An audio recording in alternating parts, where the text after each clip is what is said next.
So when you come in contact with an energy vampire, a narcissist, or a sociopath, you feel like your energy is being drained. Like you see people who are in lower vibrational, energy, and they primarily vibrate in lower vibrational emotions such as anger, apathy, shame, guilt. And when you come in contact with them and when you have a conversation with them, you feel like your energy is being drained, like you will be vibrating at a very high frequency. You'll be vibrating in joy, love, peace, happiness, enlightenment. And when you come in contact with these people, lower vibrational people, your entire energy spectrum is messed up. Like you're out of alignment, your energy balance is out of alignment, and you feel such drained of your energy. And that time you kind of think like, should I cut off these lower vibrational people? Should I cut off these narcissists, sociopaths, psychopaths, and energy vampires? But the problem is, most of the times, these are not strangers. These are not some random people that you meet off of the street. It's basically your family members. It may be your friends. It may be the people that you have very personal connection with. It may be your girlfriend, your boyfriend, your wife, your husband, your fiance. Like these people can be energy vampires.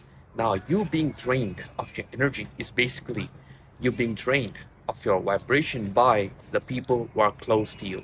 It is not some random person who walks off from the street, comes up to you, and drains your energy. It's the people that you know. It may be a coworker, it may be a boss, it may be your friend circle, it may be the people that you spend the most amount of time with. Now, most of the times when you are talking with them and they are draining you of your energy, you can't really say them directly to their face, like, hey man, look, hey girl, look, you're draining me of my energy. You're draining me from a higher vibrational spectrum. They will look at you like you're crazy. They will look at you and think, what the hell is this person on about? And now, a very good technique is you should not give in to their lower vibrational spectrum. Now, you'll be tested, you'll be constantly be bombarded with all this lower vibrational emotions, feelings, thought patterns, and relationships. That the key component is you being in your frame, you being in your state, and not giving any form of energy to any of these people. Because when you give energy, that is when you lose your energy. The way these energy vampires and narcissists come off and start to drain your energy is first, they will come off very nicely. They'll be very charming, charismatic. They'll start talking about you more than them. They will start asking you questions like, how was your day? How was everything? And they will tap into your insecurities. They will tap in to your inner demons, bring it out, and always focus on the negative. No matter what positive event happened, they will always focus on the negative. They'll always focus on the information or the experiences which was primarily dominant in lower vibrational emotions such as anger, apathy, shame, guilt. They will primarily pick up on these topics and start a conversation about it.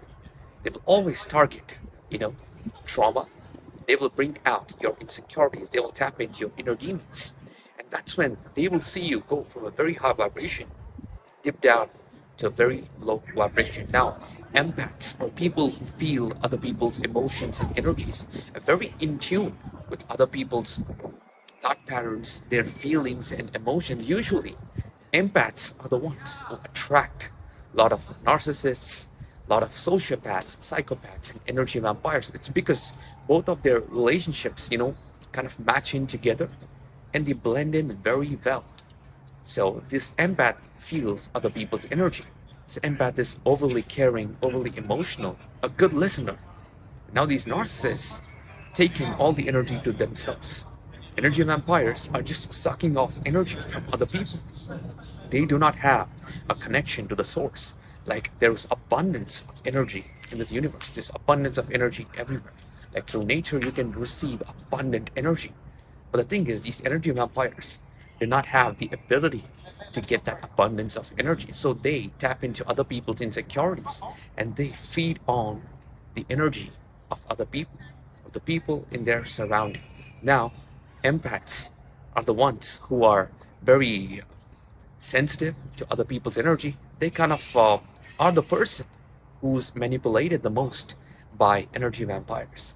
Now, empaths also are manipulating in a way, because they feel that they have to rescue other people. They feel like they have this ability to connect with other people's emotions, and they neglect their own personal values, ethics, their morals, their characters, and they don't really, give a priority for themselves. And they kind of tune in to other people's emotions, energy, and they start getting sucked off by these energy vampires, narcissists, sociopaths, you can name it. Now, this is a very common relationship dynamic that plays out everywhere you go. It's always these narcissists, energy vampires who have overly caring empaths. Now, this is a very intricate relationship, and it's not really beneficial for the empath. It's usually the narcissist or the energy vampire who benefits off of this relationship more than anybody else. So the key component is that you must not give in when a narcissist or an energy vampire is trying to feed you or feed off your energy, because they will tap into your insecurities. They will tap into all the wrong things that happen to you. They'll bring things out to the surface, and they will see you dip down in your vibrational state. And that's when they kind of feed off your energy.